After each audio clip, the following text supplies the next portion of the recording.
1987, the original genre-defining NES classic introduced us to the world of Final Fantasy. A massive adventure of crystals, warriors of light, powerful magic, and J-pop boy bands. Hell yeah, Final Fantasy is 30 years old, and what better way to celebrate this milestone than to take a look back at one of the most obscure pieces of Final Fantasy history that has been left in the past and buried.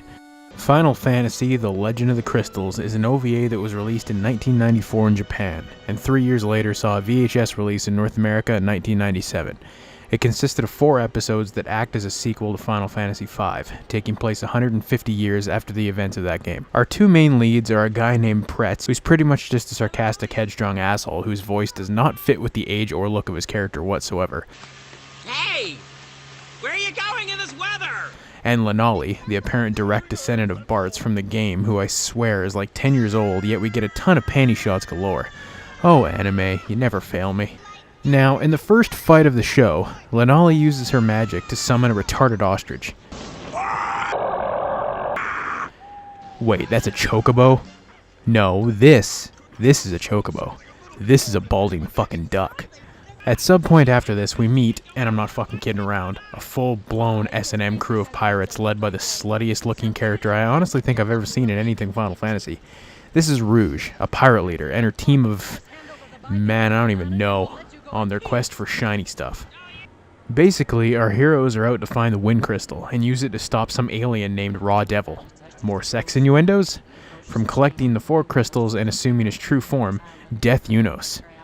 For some reason, all the aliens sound like the man from Another Place from Twin Peaks. And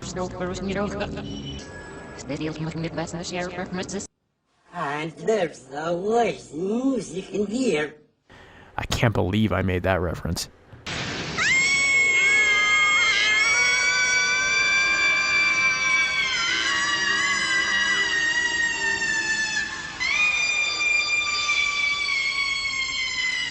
Did they just have a collective Vietnam flashback? What the fuck was that? So they get the Wind Crystal. It goes into Lenali's body and now her ass glows.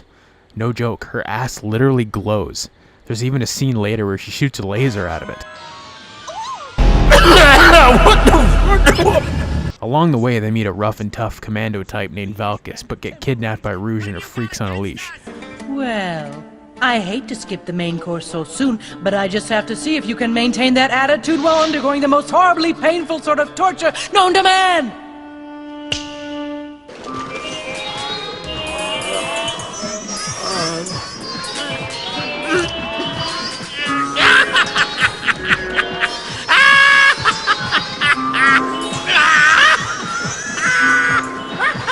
I think he's responding well.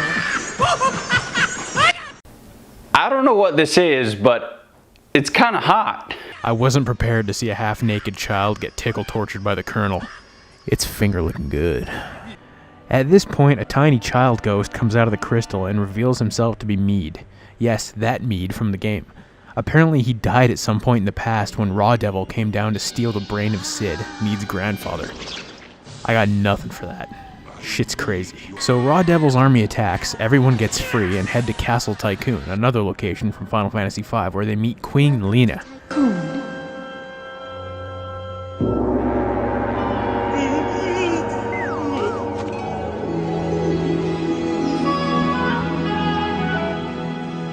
Greetings. Oh my god, I'm getting horrible episode 1 flashbacks. Make it stop! Make it stop! Also, why does this guy's head look like a cartoon atom bomb?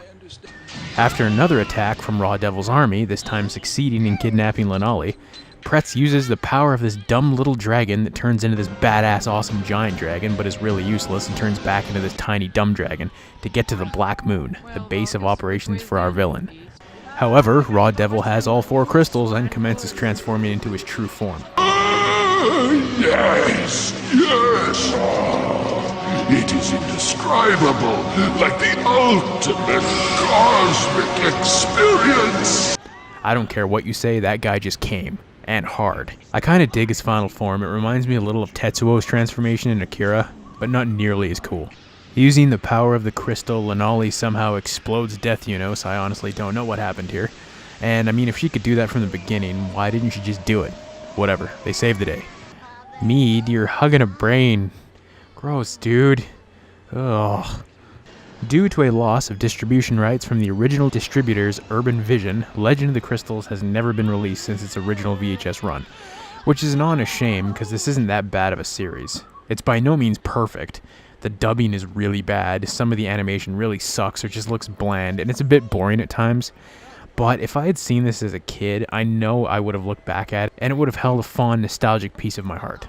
Now, we have all kinds of animated Final Fantasy stuff from Advent Children to the also fairly overlooked Final Fantasy Unlimited to Brotherhood and Kingsglaive. It's a great time to be a fan of Final Fantasy, but back then, no one had ever attempted an animated Final Fantasy project.